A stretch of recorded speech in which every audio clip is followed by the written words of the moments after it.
aí pessoal, sejam bem-vindos a mais um vídeo e hoje eu vou te ensinar a colorir seus desenhos com marcadores baratos.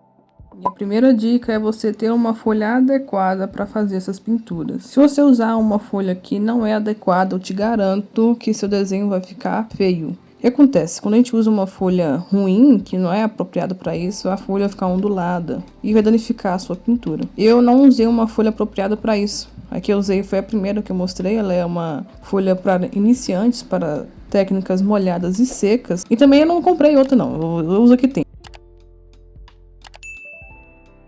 Essa folha aí, ela é de 180 gramas. Eu já até fiz um desenho de marcador com ela, mas não ficou bom. Ela ondulou. E essa aqui é uma folha apropriada para aquarela. Ela é própria para isso. Ela não ondula, ela recebe muito bem a água. E essa é a importância de você ter uma folha adequada. Não vai estragar a sua pintura quando você for fazer. Ela, como eu disse, ela não é apropriada para marcador, tá? É só uma demonstração. Ela é para aquarela. Vocês podem ver, ela até é texturizada. Tem um lado liso e um lado texturizado.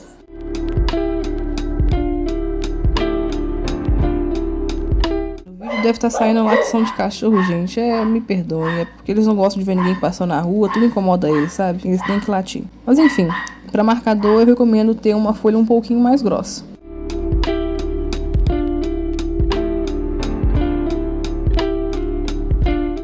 Eu escolhi desenhos de comida porque são mais simples do que pintar personagens. E também, gente, vou abrir o jogo aqui, é sinceridade. Eu tenho esses marcadores há 2 anos. E aí, com o tempo, com o uso, assim, às vezes eu usei o marcador 2 vezes e eles já começaram a secar. E como eu faço muito personagem, infelizmente os tons claros, né, que são para as peles claras, secou. Então o jeito foi escolher desenhos mais coloridos para poder explorar mais um pouco mais as cores.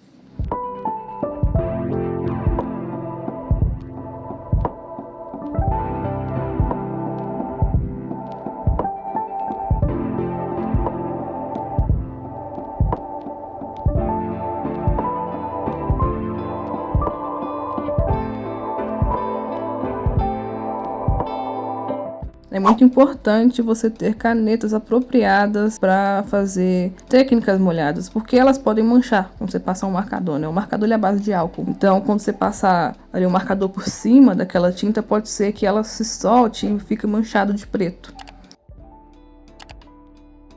Essas canetas da Unipin, elas não mancham, então fica a dica aí para vocês. Elas servem tanto para aquarela quanto para marcador.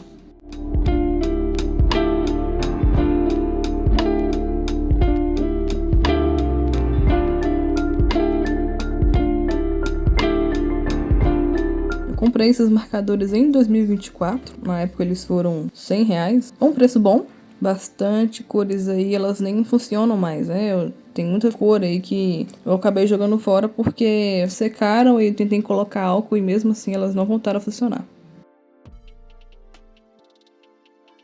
Eles têm uma ponta fina e uma ponta chanfrada. Vocês vão ver que eu tive uma dificuldade para abrir esse marcador, gente. E essa dificuldade, ela vai acarretar num probleminha que eu vou comentar mais a seguinte. Eu não sei, esses marcadores eles ficam muito duros na hora de abrir.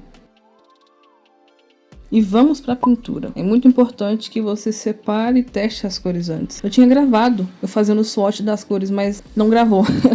Mas então é importante que você escolha as cores e testes elas à parte, tá? Vai ajudar muito. E passando para a pintura, o que pega? Para esse desenho eu escolhi o amarelo para poder fazer um pontinho de luz, para fingir que tá batendo sol. E depois eu usei um tom de rosa para fazer a base das cores. Eu gosto de fazer sempre base. Eu não gosto de vir direto, sei lá, com um vermelho aí. Eu gosto de fazer uma base com um tom mais claro para ajudar as outras coisas a se misturarem entre si. Para fazer essa cereja, eu vim com um tom de rosa e amarelo primeiro. E depois, para poder fazer um degradê do vermelho com o amarelo, eu usei o rosa.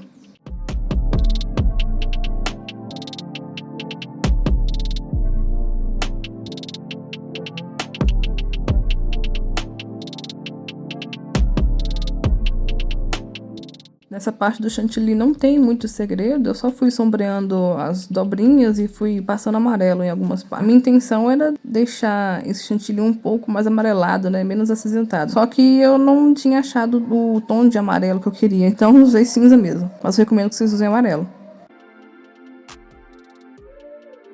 Passando para outra parte, eu comecei passando o amarelo e depois eu vim com um tomzinho de rosa bem clarinho para poder fazer a base do rocambole. Aí vocês podem ver que a ponta desse mesmo marcador estava de uma cor e a ponta chanfrada estava de outra. Eu fiz milagre com esses marcadores, gente, e grande parte deles estavam secos. É importante que você escureça o seu desenho aos poucos para evitar de manchas. E também, por isso que existe o swatch antes. Você testa as cores e vê se o degradê entre elas combinam, se elas combinam entre si, porque evita de dar erros e uma incompatibilidade com as cores.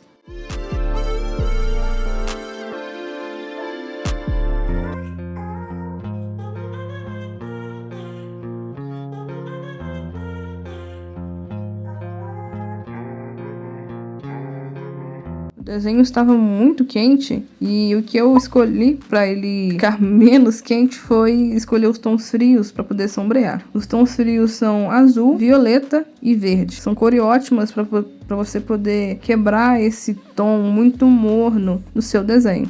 Por quê? Na vida real, as sombras elas são normalmente meio azuladas, então isso traz até um pouco de realismo para sua arte. Sei que pode dar um pouco de medo de sombrear seu desenho com azul, mas teste, vai dar certo.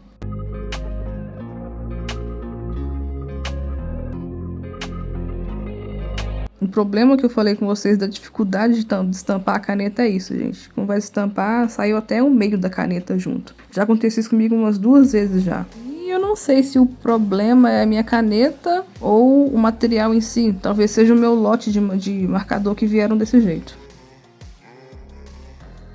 Pra dar a impressão que é um rocambole, eu fiz alguns pontinhos com os marcadores um pouquinho mais escuros na parte do bolo.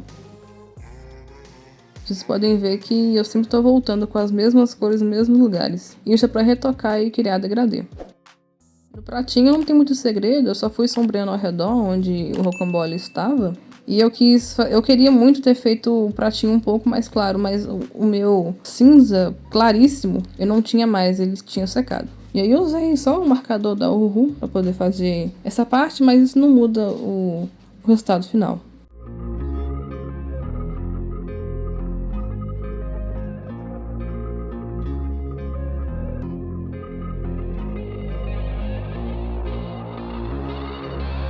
Decidi fazer um fundo simples porque eu achei que estava muito básico esse desenho. Mas enfim, para fazer fundos assim, gente, eu gosto normalmente de usar cores contrárias, porque elas criam contraste entre si.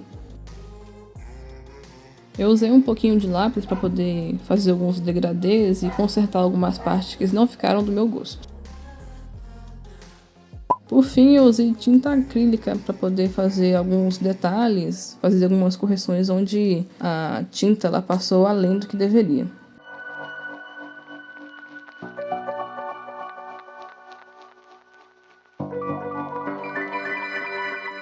No próximo desenho, nós vamos usar cores azuis para a gente poder explorar os degradês. Como eu disse, eu sempre começo com um tom de azul um pouquinho mais claro. Eu uso normalmente 2 tons, um tom um pouco mais claro e um tom um pouco mais escuro, para eu conseguir fazer os degradês. Os marcadores estão bem velhos e eu notei que era um tom de azul bem clarinho, só que a ponta chanfrada estava clara e a ponta fina estava escura. Mas mesmo assim eu continuei usando. Para fazer os degradês, o marcador ainda precisa estar molhado. Então você vem com uma cor um pouco mais clara, por exemplo, e depois vem com um tom médio para fazer o degradê entre elas. Muitas cores que eu selecionei já estavam secas, infelizmente, e aí a pintura não ficou tão boa assim, ela ficou bem a desejar, mas ainda ficou boazinha. Como vocês podem ver, toda hora eu volto com as cores, ó, pra fazer o degradê. Porque só assim vai ficar um degradê liso. Não tão lisinho, né? O marcador em si, ele não é um material que vai ficar tão liso igual o lápis de cor.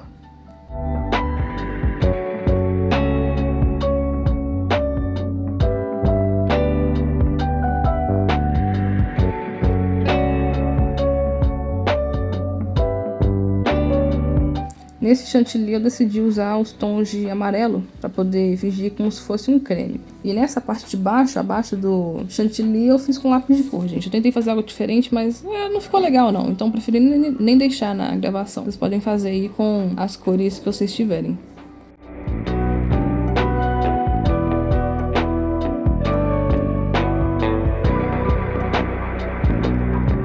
O toque especial desse desenho nem foi tanto a pintura, mas depois foi fazer esses detalhezinhos com a tinta. Aí sim deu o aspecto bacana de molhado da gelatina.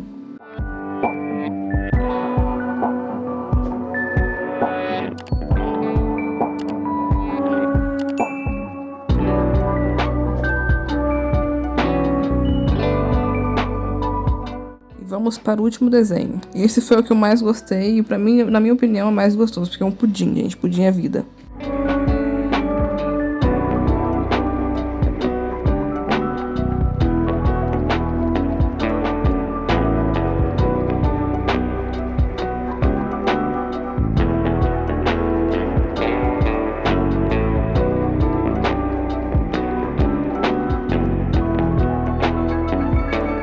Importante que você explore e use as duas pontas do marcador, porque tem áreas que são menores e outras maiores. Eu usei o mesmo marcador para começar a fazer o sombreamento, e essa é uma ótima dica para você poder fazer os seus desenhos. Nem sempre precisa usar duas cores diferentes para poder sombrear, você pode usar a mesma cor. Só espera a primeira camada secar e aí você vem com a segunda camada. Eu faço o sombreamento arredondando a forma. Nesse caso aí não é uma esfera, mas é tipo um cilindro. E aí eu venho com as cores e vou sombreando aos poucos e fazendo a forma para dar a sensação de volume e de profundidade. Sempre estou voltando com as mesmas cores para poder fazer o degradê e trazer profundidade para o desenho.